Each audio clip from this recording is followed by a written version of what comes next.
Good morning, Carmel Catholic.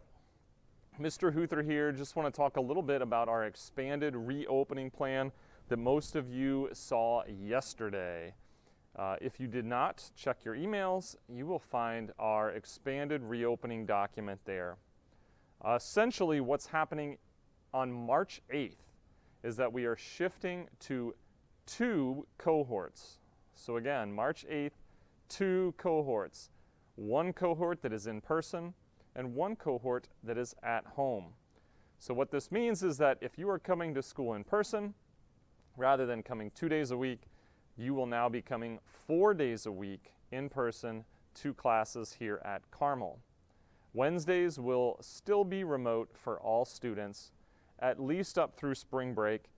Wednesdays will most likely shift to an in-person day as well, but for now they will remain remote. So March 8th, 2 cohorts. Your parents will receive an email today or tomorrow so that they can make a selection.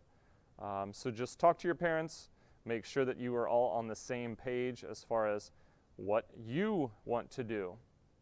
The one thing we are going to ask students is that if you choose the in-person cohort, that you come to class each day unless you are feeling ill or unless you have some kind of symptom of any potential illness under the sun. In that case, you would stay home. But what we don't want is students choosing the in-person cohort and then coming 2 days a week or not even coming in person at all. We want you to commit to one of these selections. So if you're going to choose the in-person cohort, then you would be here every Monday, Tuesday, Thursday, and Friday, again, unless you are feeling ill. We know that we have a number of students who are participating in activities, in athletics, who are also, concerned about potential exposure here at school, causing them to have to go into quarantine and thus miss an activity or an athletic event, practices, games, etc. Our advice for students in that boat is simple. Risks posed by activities, especially if it involves singing, especially if it involves activity like athletics, where you're competing against other students in close vicinity. The risk of any potential COVID exposure is much greater in those activities than in a classroom setting. We have not had to quarantine any student due to a classroom setting for a number of weeks now. So if you look at the data alone, it's pretty convincing.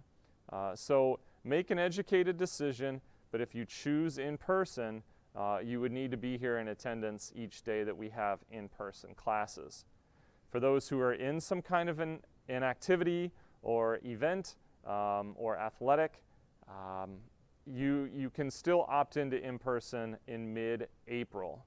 So if you want to choose at home in March, in mid-April, you could choose in-person and switch cohorts to come back. So make a choice, stick with it.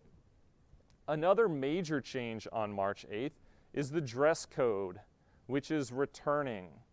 So for those students who are familiar, it's been really a year since we've been in school in dress code. But for those who are familiar, you should know what that entails. For students who are new to Carmel, this year as freshmen or transfer students who never attended in-person classes with the dress code, don't worry, we will help you get everything squared away. We will answer any questions that you have. We have a plan to get new students and transfer students name tags, because I'm sure you remember the name tags. They're coming back as well on March 8th. The one difference in the dress code is that we are going to allow all approved Carmel outerwear. What that means is that if you have a sweater, a sweatshirt from a club, a team, from really anything, if you bought it from the Spirit store, then you can wear that to school as well.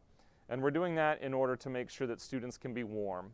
A lot of classes are still opening up windows to allow for more air ventilation in classrooms, and we know that the environment can get a little chilly. So all Carmel outerwear is going to be approved for the foreseeable future. Knowing that we're having more students coming to campus each day, essentially doubling our capacity, where we're going to ask students to be extra careful is in arriving to school. If you park in our parking lot, and that means that you have a parking pass, remember that it is first come, first served in the student lots. So we're still asking seniors to park in the senior lot, juniors to park in the junior lot, but those who get here first can choose the spot that they park in. So make sure that you understand where you are allowed to park, and make sure you leave yourself enough time to get through the morning entry procedures. We've got it down to a science right now where we're getting everyone in and through the morning screening pretty quickly, but again, we're doubling the amount of students we will see each morning. You can get here starting at 6:30 a.m. each day. We just want to make sure that we have enough time to get everyone through the morning entry procedures. So every student should be here 20 minutes before the first bell. Otherwise, we're going to see some problems in getting everyone through in a timely manner. Once students are through that morning screening, again, we're going to be staging more students in our common areas before classes. So if you're getting here an hour before the first class, that's a lot of time for you to just be here in the common areas of the school. So we'll make sure that there's proper space maintained and that those who are hanging out before classes can do so safely. So just follow our directives once that date comes on March 8th and you find yourself arriving to school with more students here. Finally, to make this plan work, as always, we need the cooperation of everybody. We've been saying this all along since we opened back up in August. We are only as healthy, we are only as safe as each individual is healthy, and we are only as safe as the safety practices of each individual here in the building each day. So it's up to every single one of us to ensure that we're helping to maintain the safest environment possible. Our biggest barrier, our biggest form of protection is our masks. Wear your masks properly every day, the whole time you're on campus. We haven't seen many issues with this at all this year, and we don't expect any issues going forward. When it comes to gatherings as well, knowing you're going to be fully masked up, you have to make sure that you're aware of yourself in relation to others. So students, please take it upon yourself just to make sure that you're doing everything you can to keep our environment safe. We want to keep this going. A majority of our students, faculty, staff, and families want to keep this going. So just make sure you're a part of the solution. And we can get through this, and we can move on to this next step, adding more students and more in-person experiences safely and effectively. As we proceed to March 8th, expect more announcements. Make sure you stay in tune with your emails because we will be emailing specific information to certain classes. But otherwise, pay attention to the announcements. We're going to continue our communication plan to ensure that everyone knows what to do and how to do it for March 8th. But it's exciting. We want more opportunities for our students as athletics and activities are picking up, as we're planning for fine arts performances, as clubs are planning end-of-year activities.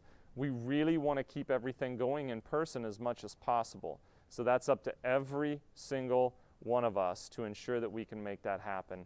We love seeing students with all these expanded in-person opportunities and activities. So let's keep it going, Carmel.